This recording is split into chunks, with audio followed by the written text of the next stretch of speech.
No. Let's go ahead and get started. Hello. Hello.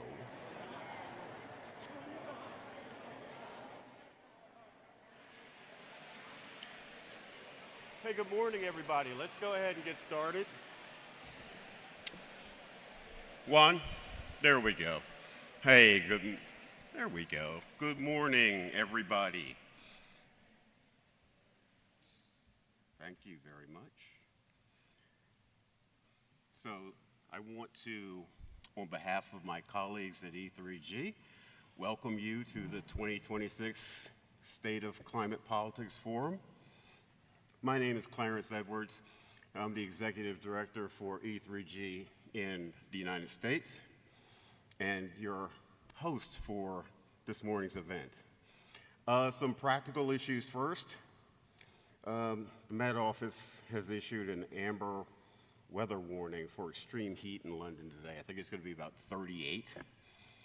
To my American ears, that sounds like wintertime, but I know in Celsius is absolutely not wintertime.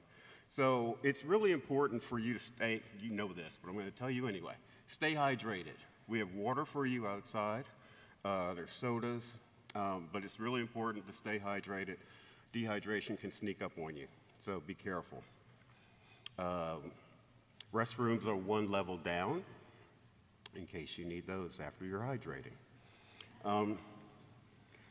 It's ironic that this heat is joining us, not so much in the room, it feels cooler than last year, but the heat is the backdrop for the conversation we're going to have this morning about climate change and where we are with the politics of it, as I said. Today, we're going to learn about climate action from the local to global level. We'll hear from a new generation of climate leaders. We'll consider how to connect the energy transition to the lives and concerns of everyday people around the world, and hear thoughts on strengthening, rebuilding, and renewing international cooperation. We have an information-filled morning for you that we believe and we hope that you will find thought-provoking. We're going to get started right away here with our opening keynote on responding to the climate emergency, and that will be given by Ramon Mendez Galan, president of REN 21 and a former energy secretary of Uruguay. So if you join me up here, that would be great. Thank you. Thank you. Good morning. It's a big honor for me to be here today to share my thoughts about the paradoxical moment that we are living now concerning the climate politics. Because on the one side, thanks to the climate efforts, we have developed new technologies in many areas, which are today more efficient, better, and even cheaper than the old ones. But at the same time, paradoxically, we are witnessing a setback of the climate ambition.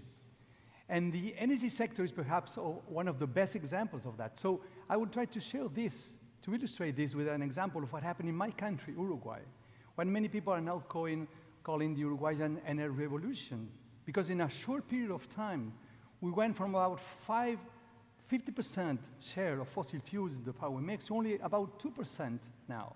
And this happened in only 5 years. Thank you. This is the power mix of 2024, when we reach an incredible share of 99.1% of a combination of different renewable sources, not only traditional hydro, but also half of that being new variable renewable energies. And this is to be compared with the world average, which is only about 30%. But what's more interesting that the fact that we proved that it is possible to share such a mix is that we reduce costs with that. Not only will we reduce, but we halve costs, which are now of the order of only 5 cents per kilowatt-hour generation cost. But even more important than reducing cost is stabilizing cost, because we don't suffer anymore those crazy fluctuations of energy commodity prices, because we are just dependent on our own domestic and free sources. We haven't witnessed any kind of impact of the war in Ukraine or the war in Iran so far. Not at all. We do not depend on that. And the benefits are no longer just for the energy sector, but for the whole economy. We created 50,000 new jobs in this transition. This is, for a small country like Uruguay, it's about 3% of the total labor force of the country. Make a calculation how much is 3% of the labor force of your country to see the impact for the economy. And we are also receiving incomes for the export of renewable energy surpluses to our two giant neighbors for us, which are Argentina and Brazil. Last but not least, this impact has allowed us to increase the energy border of the country, because today 99.9% of our country is electrified, of our houses are electrified. And of course, when we have such a power mix, the impacts are going just beyond the electricity sector. Because we take the primary mix, which means all the end users of the energy we can have, we are having today 63% of renewables in the mix, which is large compared to the world average, which is only 14%. In fact, we use, for example, biomass waste, which used to be a climate, environmental liability, and now is a energy asset. For example, in the industrial sector, where almost 80% of all the end-use energy used in the industrial sector is renewable. And we are only using oil as almost the only fossil fuel in the mix, and mainly all of that in the transport sector. And not for a long time, because last month, more than half of the new sold cars were EVs. So this is the possibility that you can have when you go to renewables in your grid. And your mix in general, in your power mix in general. I used to say that I'm a kind of decarbonized person because I use 99% renewable electricity at both home and office. I'm using air conditioning, heat pumps in order to heat my house. I'm using NEV and paying only $5 to fully charge my battery, and with that I can run 500 kilometers. This is the present technology we're having today in the world. And there's one single word I haven't mentioned so far, which is climate. I'm just talking about economic work, development. But of course, just by the way, a just energy transition is possible. This is what we prove. We prove that yes, it was possible to manage the variability of wind and solar, for example. Human engineering has succeeded to put a man in the moon 50 years ago. And they're trying to convince them that it was not possible to manage variability of wind and solar. Of course it is. It was not rocket science, it was complicated. But it was not rocket science. But not only is possible, but it is better.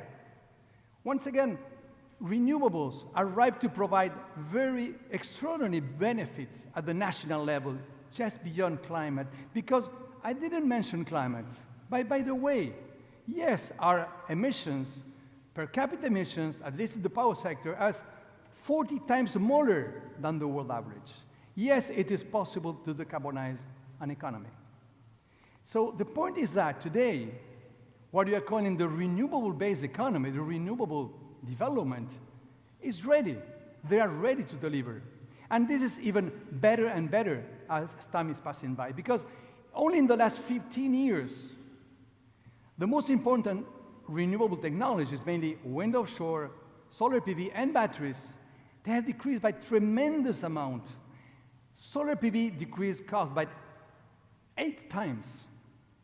Wind by 3 times, and batteries 10 times lower cost than they used to be only 15 years ago. And today, which is interesting, is that wind onshore and solar, they are producing electricity at lower cost as any kind of fossil fuels. And this happens in any place in the world, almost any place. Even in fossil fuel producer countries, even in those countries, wind and solar are the cheapest source of producing electricity today. So in fact, yes, today renewables, first of all, they allow a reliable and secure operation of energy system. In Uruguay, we have been running that for the last 10 years. If you have any doubt, someone tells you that is not possible, please ask him to pay a ticket plane. I pay the ticket plane. And they go to Uruguay to witness that this is happening really in our world. But on top of that, this reduced the cost of the systems. And even better, this reduced exposure to the geopolitical shocks that are witnessed today all over the world. And that, of course, beyond the fact that we are reducing the emissions in the sector. And this is even more and more important in these complicated moments that we are living today. But this is one side of the coin. The other side is that, in fact, we're not witnessing a really transition as we're expecting to happen. This is not happening at the pace we not only we expect because of climate change, but also that we expect because of real facts. So what is really going on today with climate politics all over the world? And in fact, my vision is that there are at least three very difficult, formidable problems that transition is facing today in the world. The first one has to do with the narrative. Perhaps all of us, we are convinced of what I shared today. But this is not the dominant narrative. There's a dominant narrative which is still saying that it's not possible to live without fossil fuels, that it's not possible to deal with climate, with the variability of wind and solar and variable sources, that if you use batteries, this becomes more expensive. This is not true, but this is the dominant narrative. And the second point is that there are strong market distortions in our economies. This is the global direct subsidy to fossil fuels. We don't talk that much about this crucial aspect. Fossil fuels are subsidized all over the world, and subsidies can be as high as $1.4 trillion per year. And at the same time, where renewable technology were decreasing cost, at the same time, subsidies to fossil fuels were increasing by a factor of 3 in only 8 years. And this is not IRENA, this is not Greenpeace, this is not E3G which is saying that. It is the International Monetary Fund. Because the International Monetary Fund is very worried because of the fact that if we add direct plus indirect subsidies to fossil fuels, this is about $7 trillion per year. This is 7% of the world GDP. This means that 7% of all the wealth we are generating every year, 7% goes to subsidize one specific sector of our economy. That's why the IMF is so worried about that. And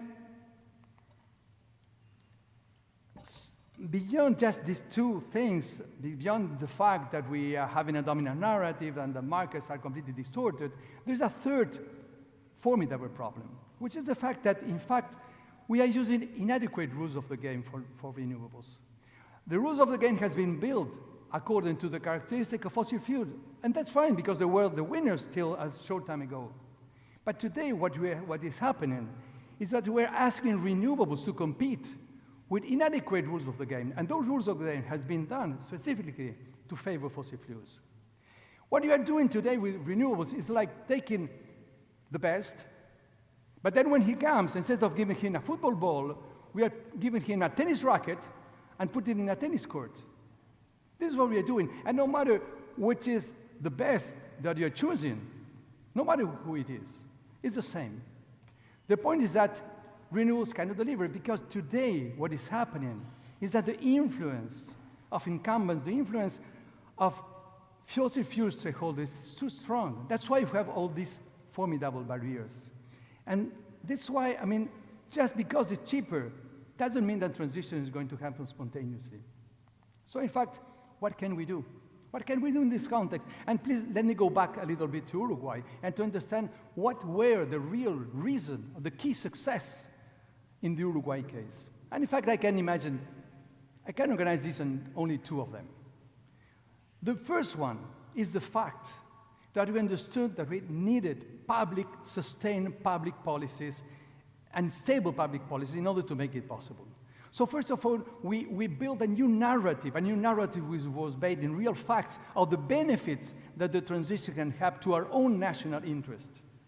And the second is that with that, based in this new narrative, we built a political agreement that was backed by the entire Uruguayan political system. And we have witnessing this transition and the continuity of these policies from different governments going from right to left and left to right, and over many governments we continue in the same direction because it was the best for our own interest, no matter what the constituency votes. And third point is that, in fact, there was a very strong government leadership working hand with the private sector, but in order to build the transformative ecosystem for the new economy to get ready. And precisely the second and most important point is that it's not only a political decision. We need to make changes for the new economy to emerge. And for that, we had to make technical changes in the way we plan the system, in the way we operate the system, but also changes in the market design. We deeply redefined the market design, going from the traditional short-term energy market to long-term capacity market. We changed everything, and this attracted billions of dollars. In fact, in Uruguay, we received in only 5 years, 6 billion euros. 5 billion euros, $6 billion. And this is about 12% of the GDP of the country. It has a tremendous a tremendous attraction. It's a global south country that, creating the appropriate conditions, succeeded to attract all the investment needed in order to make a rapid change. So what should our action plan be? And just to finish, first of all, we need to talk a new driver. I'm a climate man. I'm the chief negotiator of the Paris Agreement for my country. But I never talk about climate. I've talked in their language. Economy, resilience, stability, so all the issues that really matters to politicians now, which are the real facts for today. And with that, we need to create a new narrative. We cannot accept the old narrative that this was not possible. Yes, now it's possible and it's better. And with that, create a long-term political agreement. Long-term political agreements are crucial. Many countries are worried because there is a concentration of raw materials and supply chains, but those countries have those concentrations, they have long-term policies. We need to have long-term policies that are backed by the entire political system, based on the real facts that these new technologies are about development, not just about climate change. Development in the global sense. We are all development countries because we have to all to develop a new economy. But after that, of course, we have to remove all the barriers that we have today in order to make it possible for the new economy to emerge.